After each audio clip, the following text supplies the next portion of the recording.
Okay. Oh, the Uncle John's Buick too. I've got to mention that the reason I call it Uncle John's Buick, I name all my guitars because they're all individuals.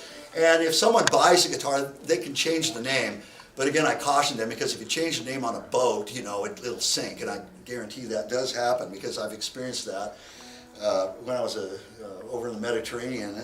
Anyway, I got it. My Uncle John, he was kind of a character, and he kicked the bucket, you know, and he left me his Buick, you know. So thing was this huge freaking Buick. He used to tool around, you know. He was from Bellingham, you know. And so I sold it, and I thought, I'll put some money and make a guitar, you know.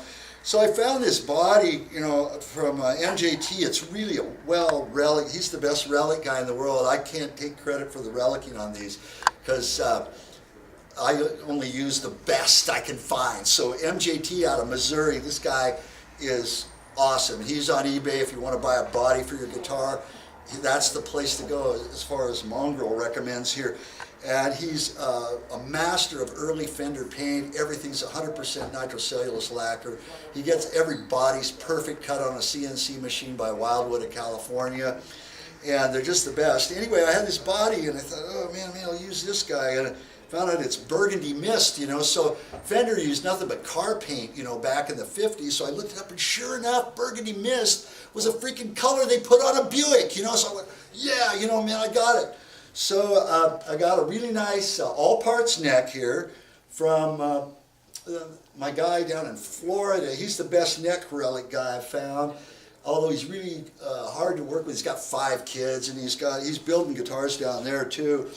But he does a great job on a neck, and he used to have them on eBay, and now I'm just working directly with him, and I have to order them, and he says he'll be there in 2 weeks, and I wait 2 months. But you know, Jose, he's cool, and they come with a bone nut. Perfectly relic. The frets are all rolled just beautifully with the relic tuners, high quality tuners. You can't get any better than that for a Mongrel. So I slapped and I love the maple one-piece Fender neck. I think that was a stroke of genius.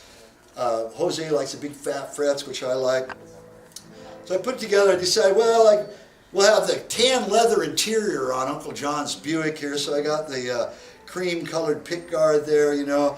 And who were we going to put in here? Well, he had these 3 nieces that were kind of wild that used to borrow his Buick all the time and tool around Bellingham and stuff. And so these are his 3 nieces here, you know, playing around here. And then you know how the Buick's got its 3 chrome identifying sort of chrome things, they're little vents on the hood. So I couldn't resist, since Fender has the 3 knobs there, to do the chrome job there. And they got a little rubber on them, so they're pretty nice, work really nice. And then on the electronics on my guitars, I do copper shielding all over the inside. I've got some other tricks I do inside. Maybe I won't tell anybody those, but I alter the body a bit on the inside for resonance. And that seems to be making a difference because I put them up against ones I didn't do that to, and I can note a tiny hair of acousticy properties that it throws into the strats, a little bit of better resonance. Also, it lightens the body a bit, which kind of gives you some hints of what I'm doing.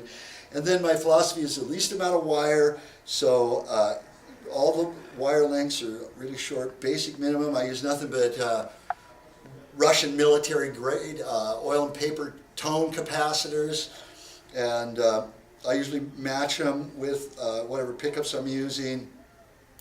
Of course, a lower capacitance for humbuckers, a little higher for single coils. And depending on what you want for the sound, and depending on how the pickups sound too.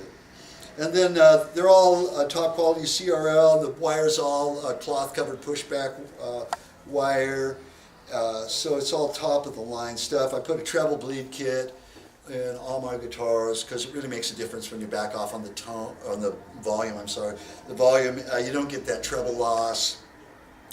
So I always do that to make it as high a quality instrument as I possibly can. So I'm going for the beauty and I'm going for the functionality. So I want something that you can freaking hang on your wall and show off like a piece of art, but you can take down and freaking rip it up on stage. And I've got a couple of them, I guess, on tour from some people I sold to down in Portland. So pros are buying them, and I'm just humbled and excited by this. But I guess I stumbled upon something. Anyway, that's Uncle John's Buick, a total big fat Strat with the PAFs. Let's see, what do we do next here?